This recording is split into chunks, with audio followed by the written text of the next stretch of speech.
What's happening, people? Thanks as always for passing by the channel, much appreciated. Hit that subscribe button if you guys are new. Don't forget as well, please, to like and share the videos.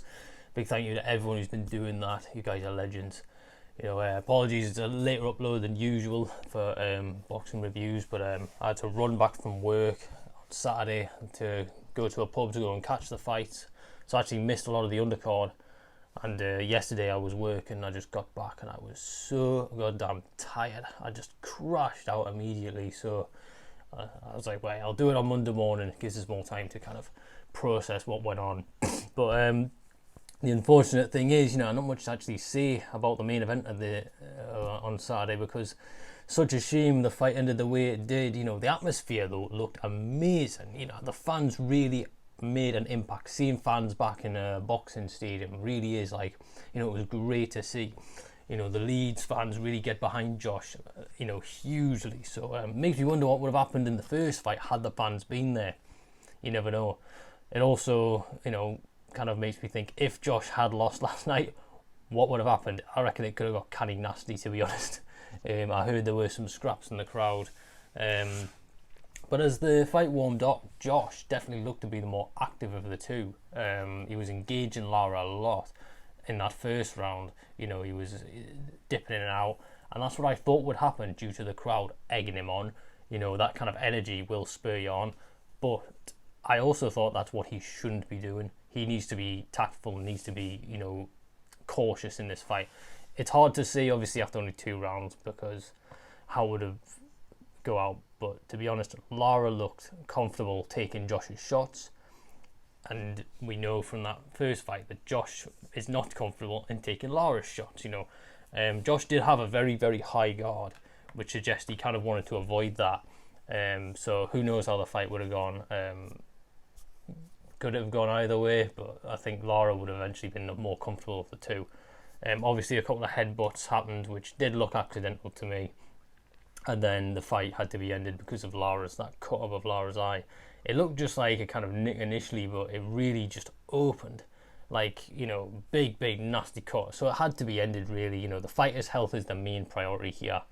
And that was a nasty cut. It reminds me of when Vitali cut his eye open against Lennox Lewis and the fight had to be ended. Obviously, Vitali was furious because he was all right. He probably could have got on, but it needs to be done when it's that sort of injury.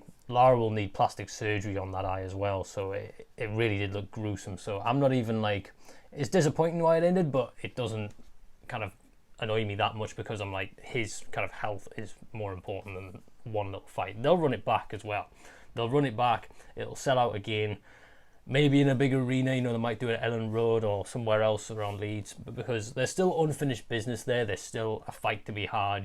This doesn't change the fact that it still feels like Josh needs to get his revenge on Lara. So I think they'll do it again. Josh has got options. He could go the Lee Wood route, or he might go for a rematch against Kid Galahad.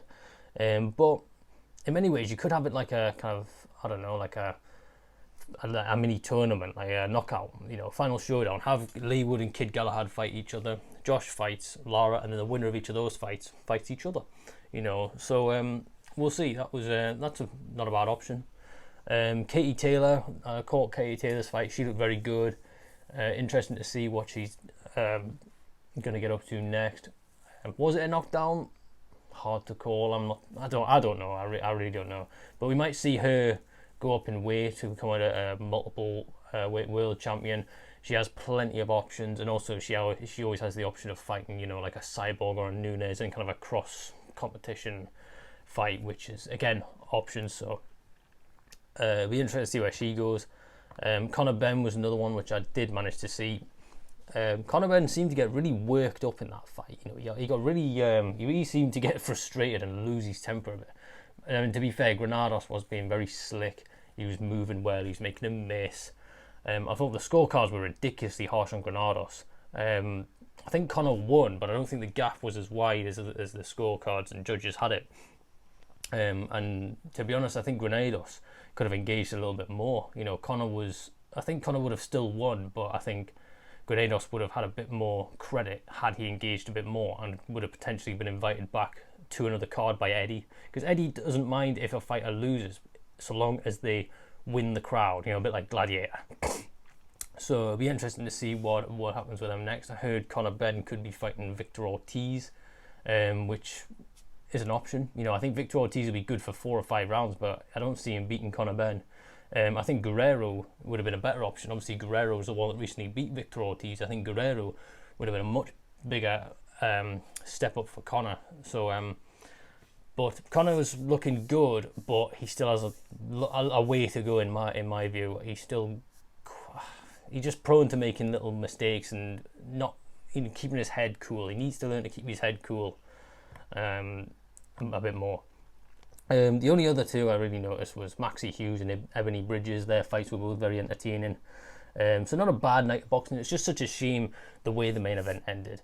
Left a bit of a sour taste, but at the end of the day, the fighter's health and safety is the most important thing here. So let's not dwell on it too much and look forward to the next one. AJ versus Usyk is in 3 weeks, so I'll be definitely chatting about that one for sure. Thanks again for watching, guys, and I will see you all next time. Peace.